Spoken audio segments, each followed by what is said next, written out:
โอเคข้อดีของการใช้ Excel เนาะบ่จำเป็นว่าสิพกพาคอมพิวเตอร์หรือว่าปึ้มเนาะเราสามารถโหลดใส่ Excel โหลดเนาะดาวน์โหลดแล้วก็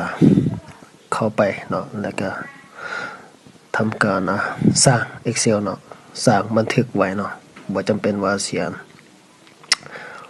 ซื้อปึ้มให้เสียเงินเนาะเพราะว่าเรามีอยู่ในเครื่องโทรศัพท์แล้วนะหลังจากนั้นเราก็ทำการตีเส้นเนาะตามนี้แหละเนาะตีเส้นใส่พิมพ์เนาะรายการที่เราต้องการจะเขียนใส่เนาะรายการอย่างเราก็พิมพ์ใส่เนาะหลังจากนั้นเราก็ใส่รายการเนาะลำดับใส่แล้วเลขลำดับรายการใส่รายการรายการราคารายการจำนวนเนาะทั้งหมดเนาะเราก็พิมพ์ใส่ตามนี้แหละซึ่งมันก็บ่ได้ยากอีหยังเนาะหลังจากนั้นก็เขียนรายการเนาะชื่อเนาะรายการตลาด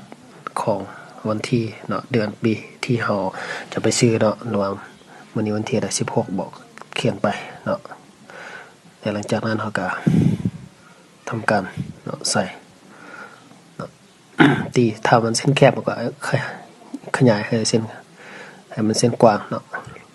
มันก็บ่ได้ยากเนาะอันนี้ก็ดีเด้ดีสำหรับที่บ่จำเป็นจะพกพาคอมพิวเตอร์เนาะเวลาสร้างรายรับรายจ่ายเนาะของแต่ละเดือนเนาะเงินเดือนของเราเนาะเราจ่ายเดือนเท่าใดเสียเท่าใดคือแม้ก็จะมีการโน้ตเนาะฮู้การบริหารเงินเนาะว่าเดือนนี้จ่ายเท่าใดเดือนนี้เงินเข้าได้เท่าใดเนาะเราก็บันทึกไว้หรือว่าขายเครื่องซื้อเครื่องเราก็บันทึกไว้เนาะ ซึ่ง Excel นี่ก็เนาะมีจุดดีเนาะมันก็บ่ได้ยากหยังนี่คืออยากสร้างนี่มันก็โอเคเนาะไวดีเนาะเฮาก็แค่มีแต่โทรศัพท์ไปใส่ก็พกพาไปสบาย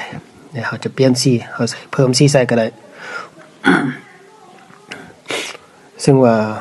บางคนจะเข้าใจว่าโอ้มันสิยากเนาะแต่นี่ทางโทรศัพท์ง่ายเนาะถ้าผู้ใดที่แบบต้องการรายละเอียดเนาะก็สามารถทักหาแม็กเนาะหรือว่าถามรายละเอียดเนาะง่ายๆเนาะมันบ่ได้ยากอีหยังเนาะมันบ่แม่นคอมพิวเตอร์เนาะถ้าสร้างทางคอมพิวเตอร์จะยากกว่านี้เนาะคือจะต้องได้เรียนนะและเป็นระดับหนึงแหละต้องได้เรียนจบ IT เนาะแต่แม้ก็เรียนจบ IT โอเคเนาะซึ่งเขาก็ทำการบันทึกแล้วก็เซฟเข้าไปข้อมูลเนาะมันก็คือที่เห็นแหละเนาะแล้วเขาก็ออกมานอกแล้วก็ตอนนี้เนาะบ๊ายบาย